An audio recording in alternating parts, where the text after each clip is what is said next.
In this video, I'm going to share how to solve PMP question. My name is Amer Ali and I have helped thousands of students to become certified PMP. Guys, I have written a book 7-step formula. If you haven't got, just email me, message me wherever you are saying. My team will send you that book. This is going to focus on that pattern thing, how you can solve question answers. The first and most important thing, the people who are doing PMP, 90% plus of them, their English is second language. For me also, English is my second language. So there's kind of a fear that I'm going to run out of time. This is more towards those people whose language is English. This is more towards those people whose second language is English. Like they may either speak Hindi, Tamil, Arabic, Urdu, whatever. So they feel no, they are going to run out of time. So as a result, they try to hurry up while solving question. This is exactly the opposite what they should be doing. We have 270 minutes in the exam with 180 questions. So almost give or take 70 to 80 seconds per questions you have. Some of the questions, let's say 50 questions, will be long, 3-4 liner, 5 liner. Other questions will be 1 to 2 liner. So considering that I need to speed up, that's not the right thing to do. The best thing that you can do for yourself is my first step that you must follow while solving the question answer, and that is slow down. Yes, this is not just the advice, this is the strategy for solving PMP question. Guys, whenever you read something very fast, you may understand and read it quickly. But what happens, especially when you are solving PMP question with 4 options and the questions are situational based. You have to go back, you have to come back, revisit it and maybe read it 2-3 times, which actually make you tense, which actually makes you feel you don't understand the question, which make you feel you are running out of time. When you slow down yourself and read the question slowly, you can visualize yourself in the scenario, what actually is happening. And as a result, what happened, you understand the context of the question, which is the most critical thing, that what really question is asking. Every single question in the PMP exam will be situational question. Understanding the situation, understanding the problem is very critical for exam. So once you understand the context of the question, identify what the really situation is and the problem, then the second thing comes, you look for the keywords. What are the keywords that are in the question, in the problem? What actually has happened?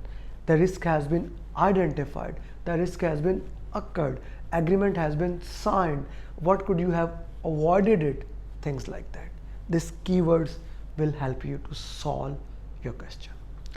The next step in this question answers is, I highly recommend that especially for those questions which are long, read the last line. The last line can read at, what should the project manager do next? What should the project manager have done? Meaning something may have updated it. And with that, you will understand, maybe he may have to update a certain document. Maybe he should have consulted with the team. Maybe he should have implemented the ground rules, or he should have done the root cause analysis. This gives you again the power to understand the context of the question, and this is very, very important when you are in the last few questions, where you can read the last line and solve the question quickly. Another step that I highly recommend for all of you to solve the question answers, you have been slow down, you have identified the keyword, okay, you have read the last line. See, is the project agile or it is predictive? Now, how to identify the project is agile? The question must clearly say that you are working in an agile time. You are managing Scrum team. You are managing a daily stand-up. You are managing something that is related to 5 events, 3 roles, or some practices. If it does not mention that, if it categorically does not mention that, or if it does not mention that you are working in a predictive environment, you will consider that question as a hybrid question. What does hybrid question means? Hybrid question means that you will raise a change request to handle any change. You will try to have co-location in that team. Hybrid question mean you will act as a servant leader mentality. You will act to understand how the things work in a collaborative way, utilizing the 4 values of I. So you will have plans and you will follow 4 values and servant leadership. That's how hybrid question works. Okay. Act as a servant leader. In every single question, act as have a servant leadership mentality. What do I mean by servant leadership mentality? Servant leadership mentality means you shield them from the problem. If stakeholders are troubling them, talk to the stakeholders. If team is having any problem, talk to that team. If product owner is pushing, talk to the product owner to shield that team. Provide food, water. I use the analogy of servant leadership. Act like a parent, maybe mom. How mom, sometimes mom can be hard, but the purpose is a long term, to understand how my children will learn, guide them, coach them, work with them, never fire them. Understanding how the team members work, guiding them, working with them is the name of the game. Be as a servant leadership mentality. 6.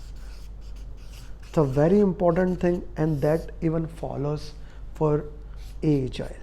Okay, as a project manager, as a agile or even predictive or a hybrid, as a PMI project manager wearing PMI hat, you have to wear PMI hat into your mind.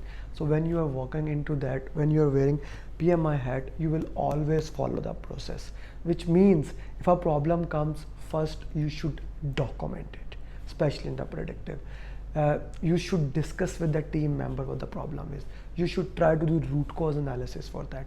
You will never escalate it. Unless it is the last option, then you will go escalate it. Something has gone out of the threshold limit, then you will escalate it. This is very, very important.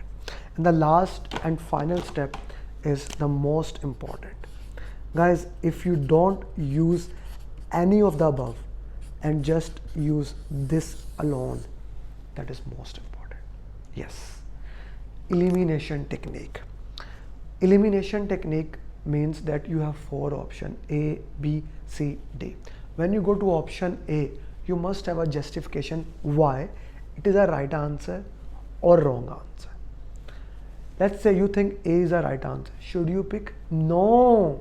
Still go to option B. Now you look at the B option, maybe B is wrong and you have a justification for it. That is the demand of elimination technique. Then you go to option C. Now option C also look like a right answer, even better than A. Then you go to option D. Option D is ruled out. You are left with 2 options. In the PMP exam, 90% of the time out of 4 options, 2 options will be not related at all. 2 options will be very close. Now you may have a right answer, A option, and C option better than that. So once you have the comparison between them, now justify which is a better answer and go for it. I like to give example in my programs that let's say you go to China and you find out that WhatsApp is not working there. What would you update? A, EEF, B, OPA, C, PMIS, D, project management plan. EEF looks like a right answer. I'll hold it. B, OPS, I'll eliminate.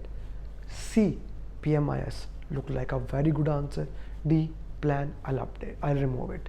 Now I'm left with EF, which is a right answer. but PMIS is more accurate. The communication systems comes under that thing. So I'll pick the right answer as C. If you are not using elimination technique, you will pick answer A and it will get wrong. Never do that. Always go to all the 4 options. If you follow this step, you will for sure clear PMP exam. I hope you liked it. Do put your comments which point is the most important point for you in your PMP exam. And always remember, when you go to your exam, you have 230 minutes, not 70, 230 minutes in your exam, which is 3 hours 50 minutes. When you have 3 hours 50 minutes, like spend for the first 60 question 80 minutes, next 60 question 75, and last 75. Plenty of time, 80, 75, 75, and in between take 10 minute break and 10-minute break. And if you do that, I'm sure you will for sure clear the PMP exam. And if you want my help, feel free to contact me. I will be more than happy to guide you. Thank you very much. Become PMP. Bye bye.